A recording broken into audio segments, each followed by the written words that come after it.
ಬೆಂಗಳೂರಿನಲ್ಲಿ ಬೃಹತ್ ಮರವೊಂದು ಧರೆಗುರುಳಿದೆ. ಬಸ್ ನಿಲ್ದಾಣದ ಮೇಲೆ ಬೃಹತ್ ಗಾತ್ರದ ಮರ ಉರುಳಿ ಬಿದ್ದಿದೆ. ಜಯನಗರದ ಎಡೆಯೂರು ಕೆರೆ ಸಮೀಪ ನಡೆದಿರುವಂತಹ ಘಟನೆ ಇದಾಗಿದ್ದು, ಬುಡ ಸಮೇತವಾಗಿ ಉರುಳಿ ಬಿದ್ದಿದೆ ಮರ. ಆದರೆ ಯಾವ ಅನಾಹುತವೂ ಕೂಡ ಆಗಿಲ್ಲ ಅನ್ನೋದು ನಿಜವಾಗ್ಲೂ ಅದೃಷ್ಟವೇ ಸರಿ. ಮರ ಬಿದ್ದ ಪರಿಣಾಮ 3 ವಿದ್ಯುತ್ ಕಂಬಗಳು ಕೂಡ ನೆಲಕ್ಕಪ್ಪಳಿಸಿವೆ. ಬಸ್ ನಿಲ್ದಾಣದ ಹಿಂದೆ ನಿಲ್ಲಿಸಿದಂತಹ ಬೈಕ್ಗಳು ಸಹ ಜಖಮಾಗಿದೆ.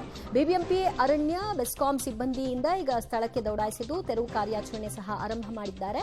ಬೃಹತ್ ಗಾತ್ರದ ಮರ ಬುಡ ಸಮೇತವಾಗಿ ಬಿದ್ದಿರೋದು ಹೇಗಿದೆ ಅನ್ನೋದನ್ನ ನೀವು ನೋಡ್ತಾ ಇದ್ರಿ. ಅದೃಷ್ಟವಶಾತ್ ಯಾರೂ ಕೂಡ ಅಲ್ಲಿ ಇಲ್ಲದೆ ಇದ್ದಿದ್ರಿಂದ ಬಚಾವಾಗಿದ್ದಾರೆ, ಗ್ರೇಟ್ ಎಸ್ಕೇಪ್ ಆಗಿದ್ದಾರೆ ಅನ್ನಬಹುದು. ಇಲ್ಲದೆ ಇದ್ದರೆ ಎಂತಹ ಅನಾಹುತ ಸಂಭವಿಸಬಹುದಿತ್ತು.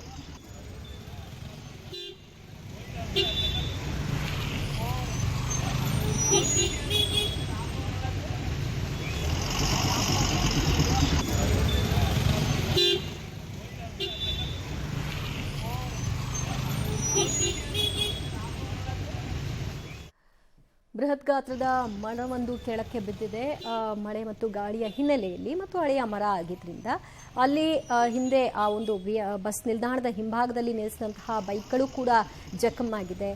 ಮತ್ತು ಈ ಮರಕ್ಕೆ ಅಂಟ್ಕೊಂಡಂತೆ ಇದ್ದಂತಹ ವೈರ್ಗಳು ಅಲ್ಲಿ ಹಾದು ಹೋಗಿದ್ರಿಂದ 3 ವಿದ್ಯುತ್ ಕಂಬಗಳು ಕೂಡ ಧರಾಶಾಹಿಯಾಗಿದೆ.